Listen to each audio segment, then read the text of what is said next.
manusia pertama kali yang akan disidang pada hari kiamat.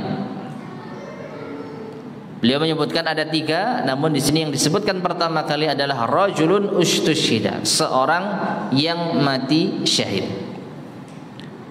Ma'asyar muslimin rahimani wa rahimakumullah.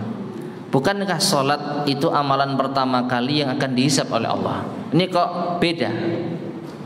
Ya, apakah hadisnya bertentangan? Wallahu a'lam bishawab, zahirnya tidak. Kalau berbicara tentang amalan, maka amalan pertama kali yang akan dihisab salat. Tapi kalau berbicara tentang golongan manusia, maka 3 macam golongan inilah yang pertama kali akan dihisab. Jadi bedakan antara orang dan amalan, ya. Nah, hadis ini membicarakan tentang golongan manusia yang pertama kali akan dihisab. Ada 3. Yang pertama, seorang yang mati syahid. Fa'utiya bihi, maka ia pun mendapatkannya, diberi kenikmatan tersebut.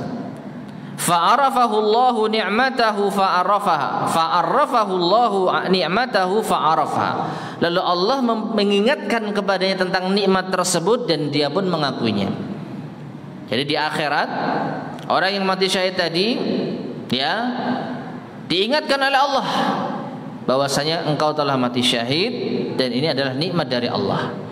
Maka ia pun mengakuinya, tidak mendustakannya. Dia merasa kalau kesyahidan itu nikmat dari Allah. Faqala, lalu Allah bertanya kepadanya, fama amilta fiha, nikmat yang telah kuberikan kepadamu kau gunakan untuk apa? Ya, mungkin kekuatan fisik, kehebatan berperang. Qal, maka kata orang tersebut, qataltu fika hatta stushhidtu, aku berperang di jalanmu ya Allah hingga aku mati syahid. Qal, maka Allah pun berkata, kadzabta, engkau berdusta.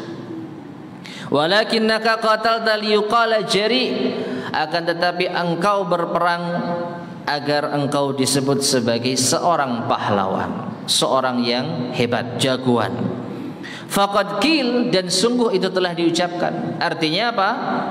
Gelar yang kau harapkan telah kau dapatkan di dunia. Ya, ketika engkau mati, manusia memujimu dengan pujian-pujian tersebut. Hebat, pahlawan. Ya, summa umira bihi, lalu orang ini diperintahkan, fasuhiba ala wajhihi hatta ulqiya finnar, diseret wajahnya hingga dilempar ke dalam neraka. Ini orang yang pertama. Ya. Yang kedua, warajulun, seseorang ta'allamal ilma wa 'allamahu, yang belajar ilmu dan mengajarkannya. Perlu kita perhatikan, kalau ada lafaz ilmu di dalam Al-Qur'an maupun As-Sunnah, maka yang dimaksud adalah ilmu agama. Ilmu yang terkait dengan masalah akhirat, bukan ilmu dunia. Karena kalau ilmu dunia, Rasulullah sallallahu alaihi wasallam bersabda, antum a'lamu bi umuri dunyakum, kalian lebih paham tentang urusan dunia kalian. Ya, secara zatnya tidak ada pahala.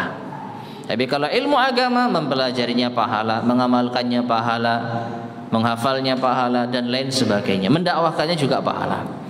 Nah, ini ada orang belajar agama dan mengajarkan agama.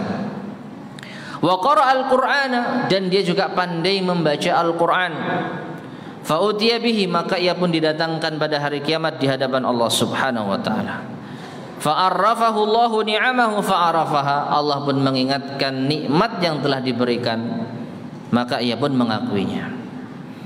Qal, Allah berkata kepadanya, fama amilta fiha, apa yang kau lakukan terhadap nikmat tersebut? Qal, maka orang itu mengatakan, ta'allamtul ilma wa 'allamtuhu wa qara'tu fikal Qur'an. Aku belajar ilmu agama dan aku mengajarkannya, dan aku membaca Al-Qur'an untukmu ya Allah. Ini pengakuannya. Dan lagi-lagi Allah menyingkap hakikat yang sesungguhnya. Allah pun mengatakan, kadzabta, engkau dusta. Walakinnaka ta'allamta liyuqala 'alimun wa qara'tal Qur'ana liyuqala qari'. Akan tetapi engkau belajar agama agar disebut sebagai orang alim, orang yang pandai. Dan engkau membaca Al-Qur'an agar engkau disebut sebagai seorang qari yang hebat. faqad qila, dan itu telah diucapkan, artinya itu telah didapatkan. Ya, thumma umira bihi fasuhiba ala wajhi hatta ulqiya finnar. Lalu ia pun diperintahkan, diseret wajahnya, dilempar ke dalam neraka. Ini orang yang kedua. Orang yang ketiga, ada yang ingat hadisnya? Siapa? Orang yang bersedekah, ya, orang yang berinfak. Taib. Wa rajulun, dan seseorang, wasa'allahu alaihi wa atah, yang telah Allah berikan, Allah luaskan baginya dan Allah berikan min asnafil mal, dari berbagai macam harta. Hartanya enggak cuma 1-2 jenis, tapi berbagai macam harta. Berarti orang yang kaya raya, Allah luaskan rezekinya.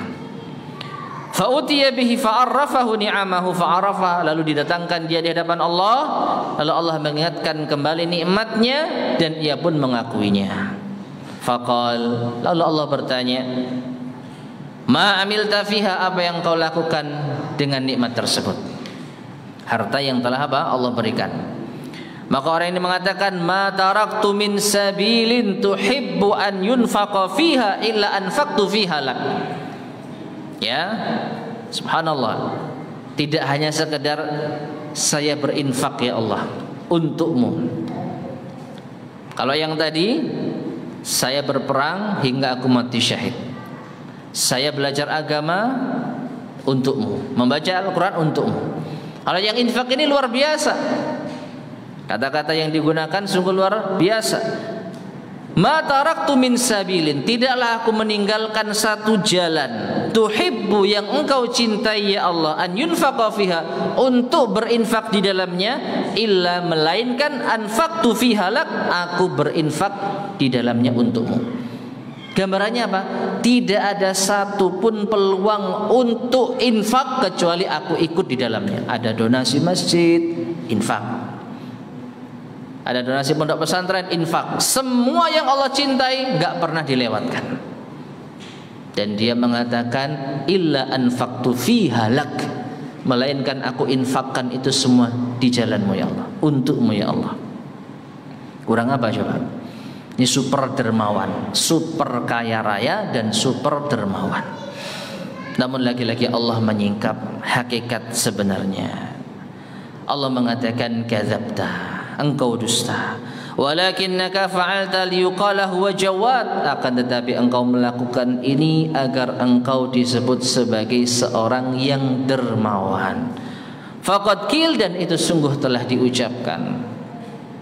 Thumma umira bihi fasuhiba ala wajhi hatta ulqiya finnar, lalu ia diperintahkan dan diseret wajahnya hingga dilemparkan ke dalam neraka.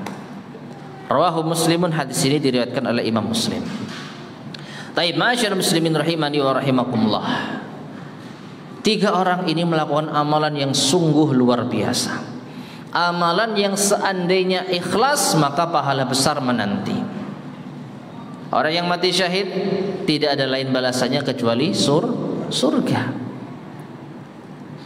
Orang yang berilmu dan mengajarkan ilmu termasuk di antara amalan yang tidak akan terputus meskipun sudah meninggal dunia.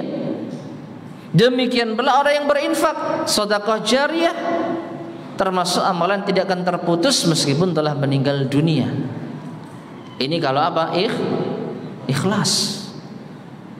Dan ikhlas ini masalah hati. Sekali lagi, jangan kita gunakan hadis ini untuk menghukumi manusia, untuk mencurigai orang lain. Ini bukan wewenang kita.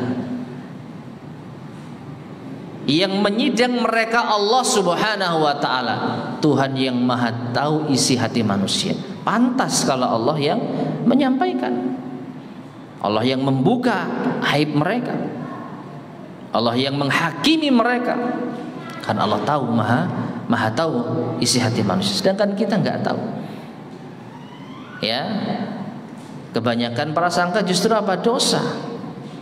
Oleh karena itu, ma'asyiral muslimin rahimani wa rahimakumullah, riya ini kita bahas untuk diri kita, bukan untuk orang lain.